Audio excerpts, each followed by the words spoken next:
Hello, Earthlings! Hello, You've 99. learned some general information about the brass instruments in the past week, but now we get to dig deeper into the brass family of instruments. Today you'll learn about the trumpet, the French horn, the trombone, the euphonium, the tuba, and the sousaphone. Our hope is that you learn a little history for each instrument, learn how it's played, and get a sense of what it sounds like. So, let's get ready to rumble! Sousaphone. Did Dr. Seuss make instruments? Is that a Dr. Seuss instrument? No. We'll find out later. So the trumpet. The trumpet. The ancestors of the modern trumpet have been a part of human culture for a really long time. Old trumpet-like instruments played by ancient people were made of conch shell, the magic conch. Animal horn, like a shofar in the Jewish tradition, or wood or metal. Throughout history, the trumpet has been used to sound alarms like they're coming, everybody to the defenses. To gather people together as a call to war, and add luster to parade music when you want to show how powerful and wonderful you are. You play the trumpets when you parade through the town.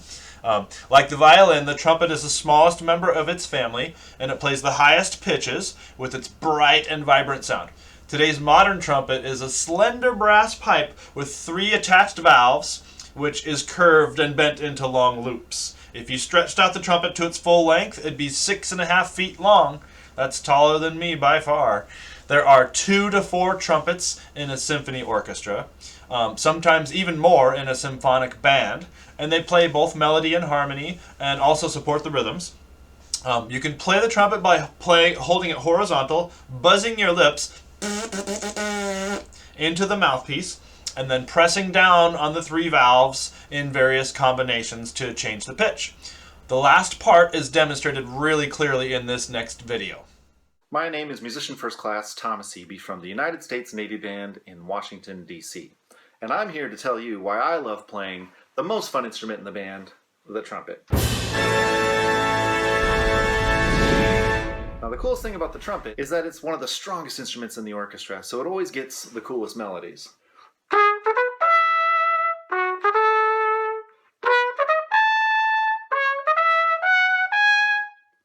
And the trumpet can do much more than that. It can play low notes, and it can play high notes. And even though it's super strong, it can also play beautiful melodies.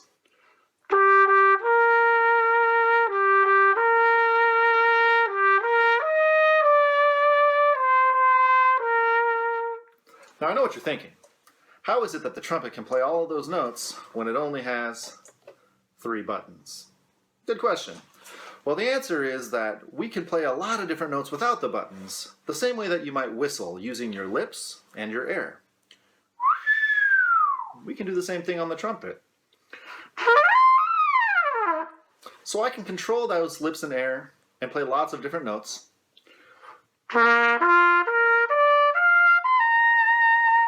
And then use the buttons to fill in the notes in between, which we call valves.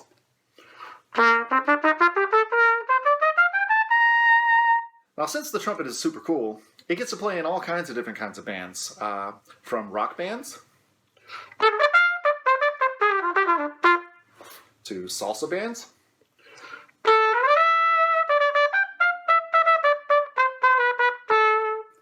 to church bands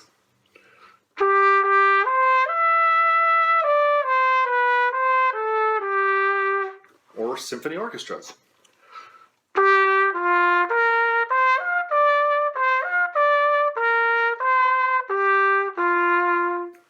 Or my favorite kind of music, jazz.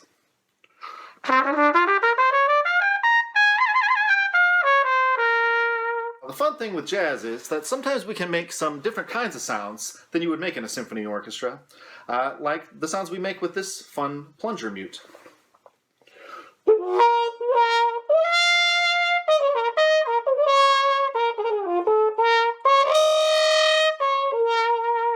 Now, when you get your first trumpet, it might be a silver trumpet, like this, or you might get a gold brass trumpet, like this one. Or if you start like I did, you might start on a cornet, which is this one. It's slightly smaller than a trumpet, but it plays pretty much the same.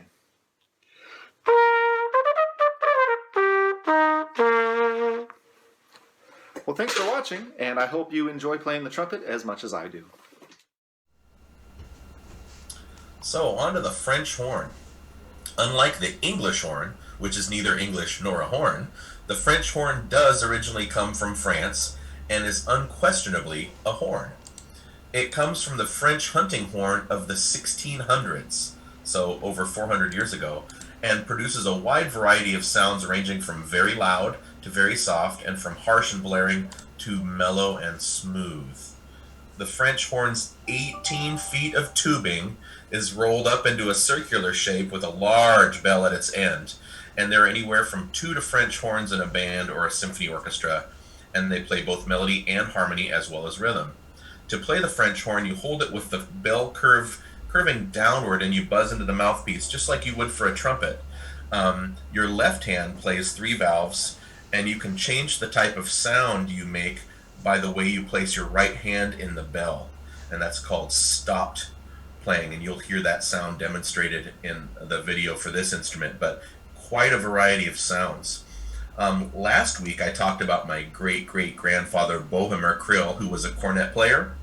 Well, I have even more band history in my family. Funny thing that I turned out to be a string player with all the band in my family history, but a great aunt and a great uncle both played French horn in the Rochester Philharmonic Orchestra, and my aunt later played in a community band in Florida during a retirement, and she kept playing until she passed away last year at the age of 93. Huh, cool. Yeah, she almost till the very end she was playing in her community band in Ocala, Florida. Lifelong musician.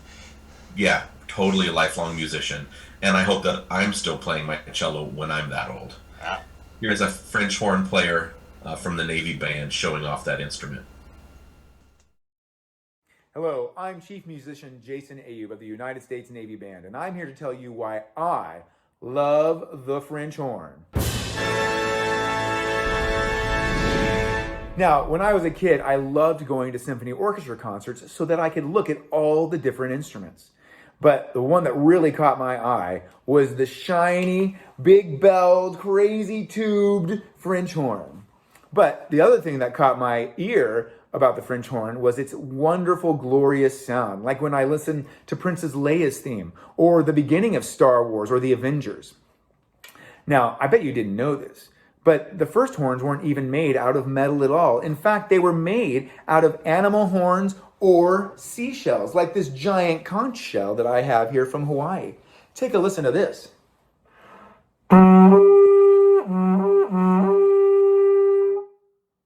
That's a beautiful sound, right? Instruments like that shell and early French horns would have been used as a signaling device.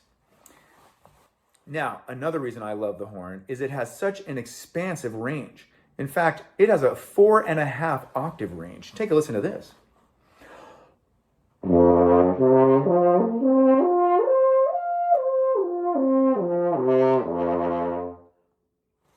Now, one thing I enjoyed when I was a beginning French horn student was to play elephant calls. It kind of sounds fun. Sounds like a real elephant. Also, one of the very unique things that the French horn has is a sound called stopped horn. That's where I take my hand in the bell and I close it off completely, and I get a very distinct sound.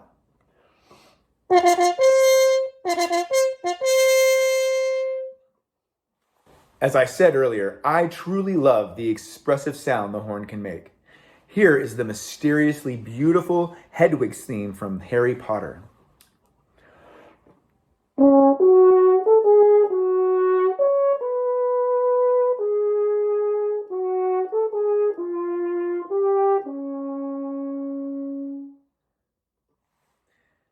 Now I'm going to play for you one of my favorite themes from one of the band pieces we play here at the Navy Band. It's called American Overture.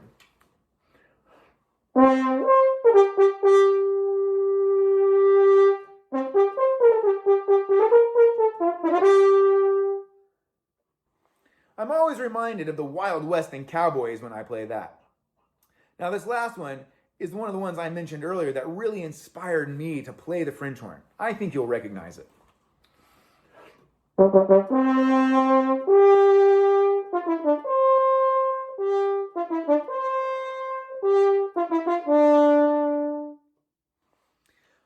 thanks everyone for watching, and I hope you enjoy playing the French horn as much as I do. Okay, now the trombone is the only instrument in the brass family that uses a slide instead of valves to change the pitch, right? The valves are the buttons that we push. A standard trombone is made of long, thin brass pipes, a little bit bigger than a trumpet, but not a lot. And then two U-shaped pieces, like the letter U, that turn around like a U-turn. They're placed at opposite ends to form an S shape. One pipe slides into the other so that the total length of the pipe can be extended or shortened. You play the trombone by holding it horizontally again, buzzing into the mouthpiece, almost the same as a trumpet.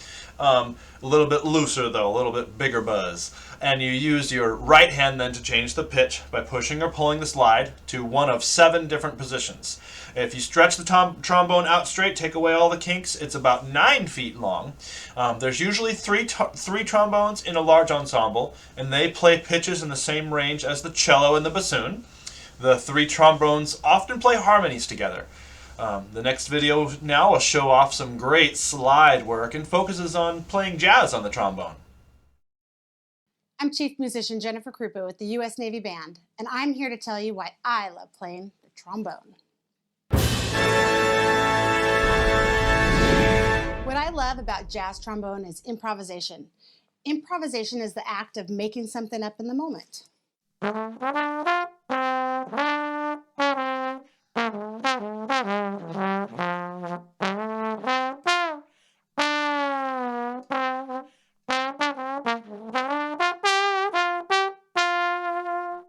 When you improvise, you get to express yourself to someone and let them know exactly how you feel in that moment. Trombone can really sound like the human voice. It can express almost any emotion: happiness, anger, sadness.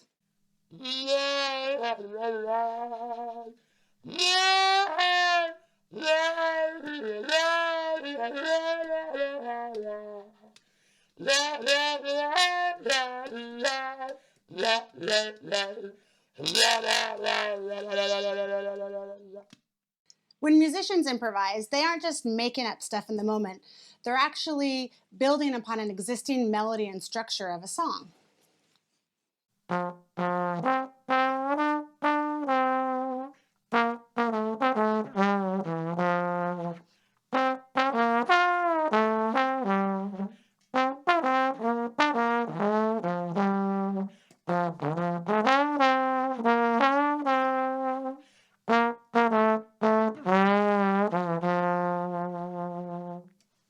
Jazz improvisation is all about developing your own voice. You get to choose different devices when playing a melody to express yourself.